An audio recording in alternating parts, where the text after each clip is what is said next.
Okay, I'll begin.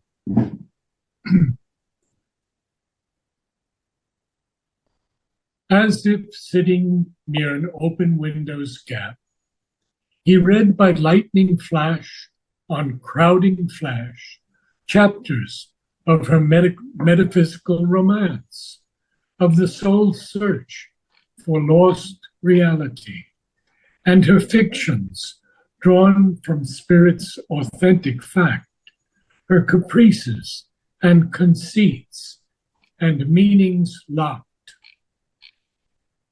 her rash, unseizable freaks and mystery turns, the magnificent wrappings of her secrecy that fold her desirable body out of sight, the strange, significant forms woven on her robe, her meaningful outlines of the souls of things he saw, her false transparencies of thought hue, her rich brocades with image fancies sewn, and mutable masks and broideries of disguise. I'll stop there for a bit. A lot to cover here. So, as Sri Aurobindo often writes, he uses the two words as if. He doesn't tell us specifically it is that, but he shows us a symbol that is like that. So, as if sitting near an open window's gap. So, when the window opens partially, there's a gap. It's not a closed window anymore. And he is able to read by lightning flash on crowding flash. So these kinds of illuminations are coming, crowding one after another. What is he reading? He's reading chapters of her metaphysical romance. Now, metaphysical here is highly abstract or theoretical, even abstruse. And we understand it as relating to that which is immaterial or concerned with abstract thought or subjects as existence, causality, or truth. So he's reading these chapters of her metaphysical romance and of the soul's search for lost reality. Notice that he capitalizes the R in reality. And so I have a few quotes to share with you from Sri Aurobindo.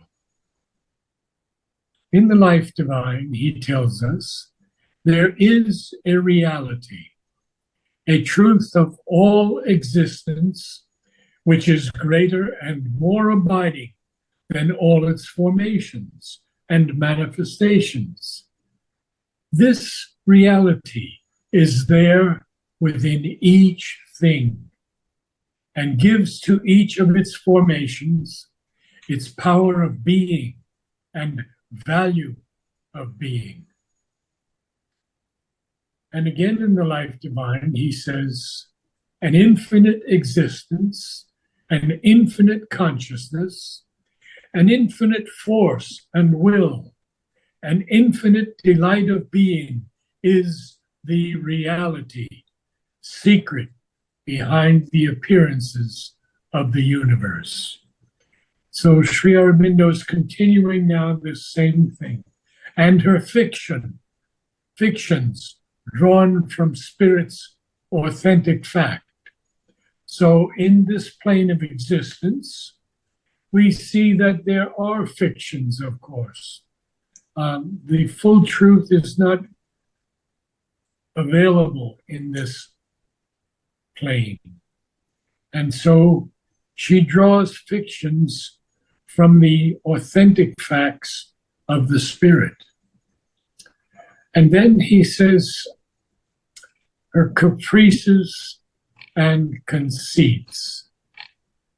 And we know what caprices are, but conceits are a little bit different here. That we can say they're imaginations or fanciful thoughts, but it's also very often an excessively favorable opinion of one's own ability or importance or wit. And so I think here, these beings on this plane of existence have caprices and have conceits and meanings that are locked and rash, unseizable freaks and mystery turns.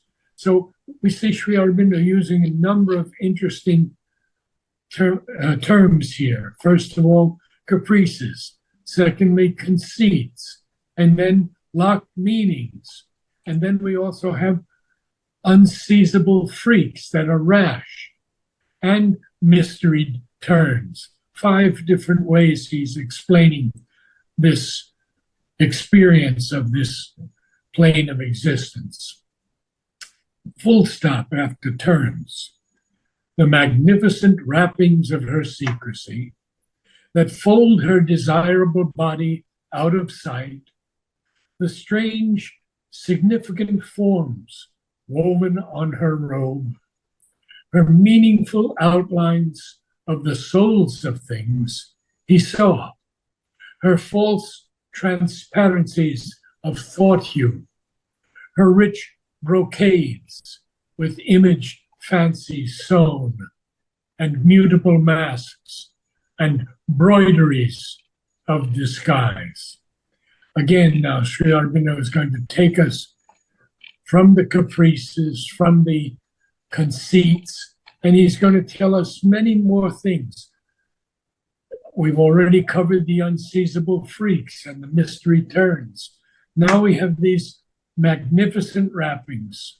We have significant forms. We have meaningful outlines. We have false transparencies. And we have rich brocades with imaged fancies. Extraordinary. How do we understand this? Probably I don't understand it very well, because it's very complex and I've not been to that plane of existence at all. But let's take a look at it. These rash, unseizable freaks and these mystery turns. What are they? Well, they're that manner of this plane of existing, interpreting things and making things rash, making them unseizable. But they're freaks and they're mystery turns. And these magnificent wrappings of her secrecy, the wrappings of the secrecy of this plane and the bodies of this plane that fold her desirable body out of sight. They fold it out of sight. And then there are strange, significant forms woven on her robe. This is, of course, this creative being, we can say this creatrix on this plane of existence. Her meaningful outlines of the soul of things. He saw all of these things. He even saw her false transparencies of thought hue. So they're not even thoughts, they're just thought hue. And they're false transparencies, nothing truthful here. Her rich brocades, well, we know what a brocade is. It's a thick, rich fabric, and it's often woven with a special raised design. And very often brocades have gold or silver threads. So we have rich brocades, and we have sewn with imaged fancies. Now, these image fancies are fantasies. They're capricious. They're maybe mental or conceived as mental, but they're basically ideas or opinions with little foundation. They're illusionary, and mutable masks and broideries of disguise. Now, broideries, of course, are very similar in some way to brocades. And Sri Aurobindo is giving these unique terms so we can understand more that embroideries are needlework, brocades are woven, and these needlework designs are in gold and silver, and sometimes on other threads on cloth. So 1,000 baffling faces of the truth, capital, looked at him from her forms with unknown eyes and wordless mouths unrecognizable, spoke from the figures of her masquerade, or peered from the recondite magnificence and subtle splendor of her draperies. Here another one, masquerade, draperies. So, this is Ashwapati. In that realm now, Canto 6, Traveler of the Worlds. And he sees that these faces of the truth are looking at him from her forms, but the eyes are unknown, and there are wordless mouths that are unrecognized, and yet they speak from the figures of her masquerade. Masquerade here, to me, means a false outward show, a pretense, a facade, a disguise even in a dance gathering or a festive gathering. So we can take what we feel from that. Spoke from the figures of her masquerade. See, she is hiding from him these things. She's looking at him through these 1,000 baffling faces of the truth. She's looking at him from her forms that have unknown eyes to Ashwapati and wordless mouths that are unrecognizable. And she speaks from these figures of her masquerade, or she peers from the recondite magnificence, recondite, concealed or hidden, and subtle splendor of her draperies. Well, we know what draperies are, so we see what she's doing here, and that's the end of the page for me. So let's see what happens next on the next page, and I'll get to that in just a second. 190. 190.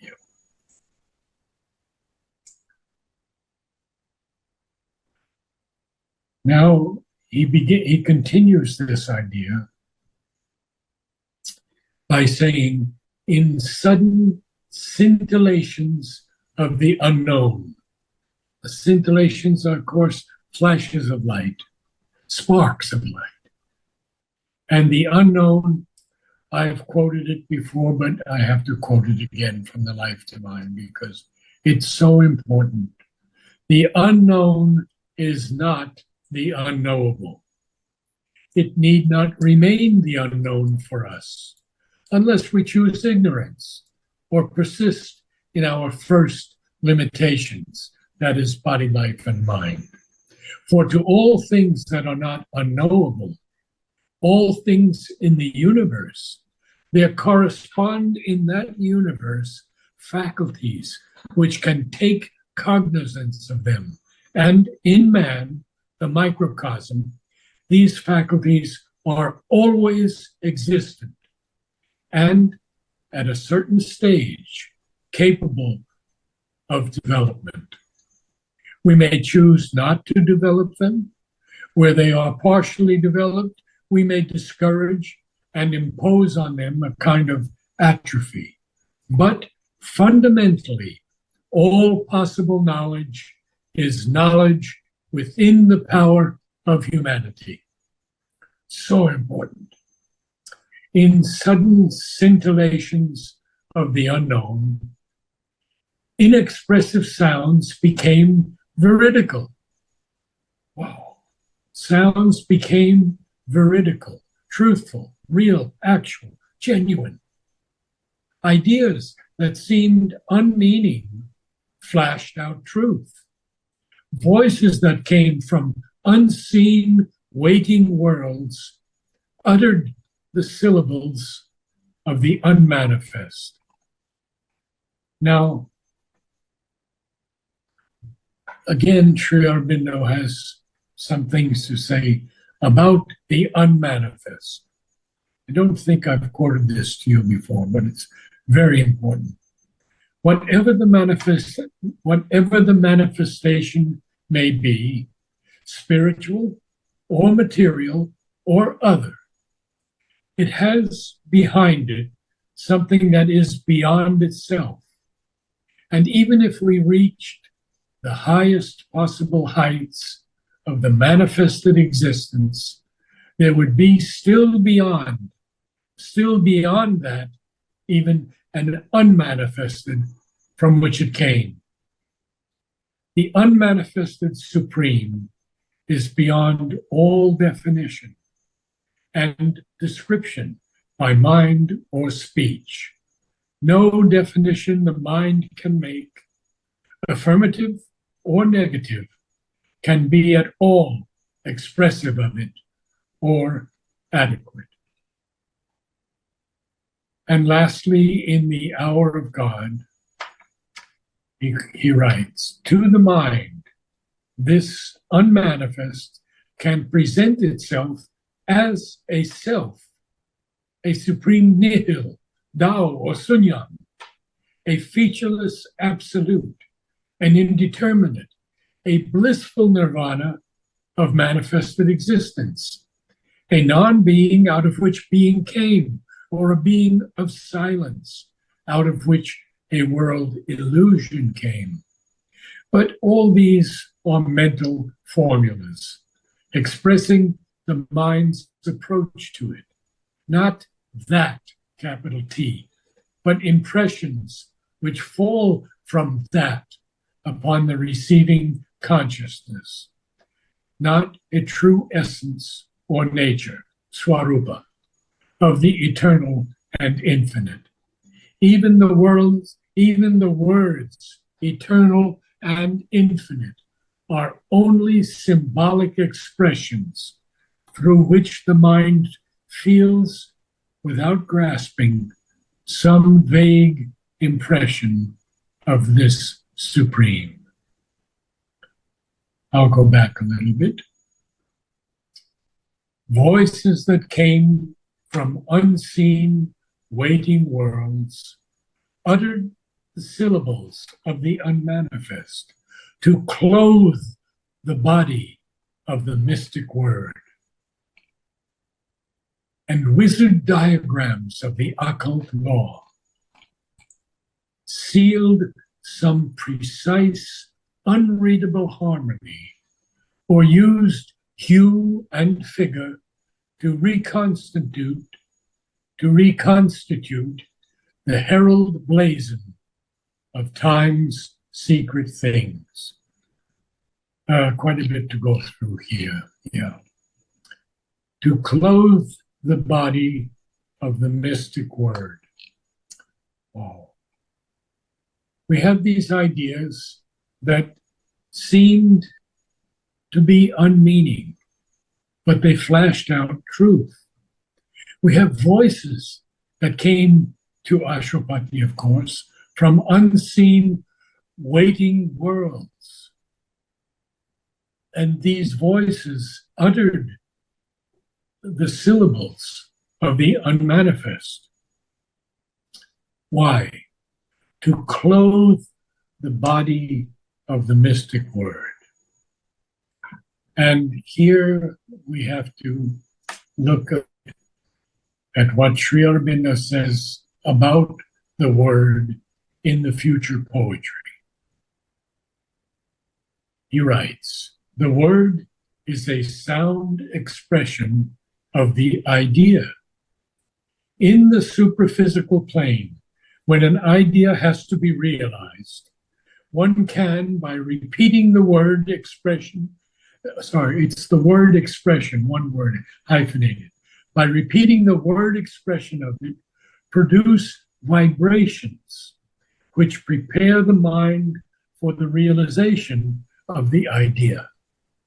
That is the principle of the mantras and of japa. One repeats the name of the divine, and the vibrations created in the consciousness prepare the realization of the divine. It is the same idea that is expressed in the Bible. God said, "Let there be light," and there was light. It is creation by the word. And now we have them giving us wizard diagrams of the occult law.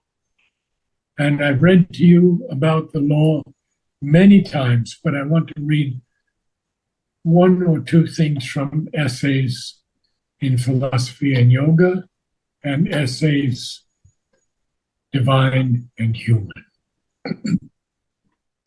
In essays in philosophy and yoga, he writes, law is nothing but a mode or rule of action. It is called, in our philosophy, not law, but dharma, holding together. It is that by which the action of the universe, the action of its parts, the action of the individual is held together. Then in the human cycle, he tells us, law is necessary for order and stability, but it becomes a conservative and hampering force unless it provides itself with an effective machinery for changing the laws as soon as circumstances and new needs make that desirable. Now, this is very important because at our level, the first stage of body, life, and mind, we have certain laws, we have moral laws, we have physical laws. But the moment we rise into the spiritual planes of consciousness, beginning with higher mind, illumined, intuitive, overmind, into supermind, these laws are no longer applicable. And because we don't have the sense of duality, or at least it's much diminished. And so, lastly, in Essays Divine and Human, he says, law is a process or a formula, but the soul is the user of processes and exceeds formulas. So, now, these things that are coming to Ashwapati, the mystic word that is clothed, the wizard diagrams of the occult law, sealed some precise, unreadable harmony. Very interesting. Sealed some precise, unreadable harmony, or used hue and figure to reconstitute the herald blazon of time's secret things. Now, herald here, Sri Aurobindo is using as an adjective, pertaining to an aspect of heraldry. In other words, a symbolism of emblazonment or device or armorial bearings, we could say. And the blazon is a description or representation of a coat of arms or a banner bearing the symbol of a coat of arms. And of course, we've seen that in ancient days, especially in Arthurian England. And I think I'll have to stop there because time is about up. There's so much more. And we'll get to that. Some very beautiful lines coming next week. Extremely beautiful lines. These are complex things that Ashwapati is seeing, and we just have to try to take them into our consciousness without struggling for a mental understanding, and just appreciate so deeply what he has told us. Now, I want to see maybe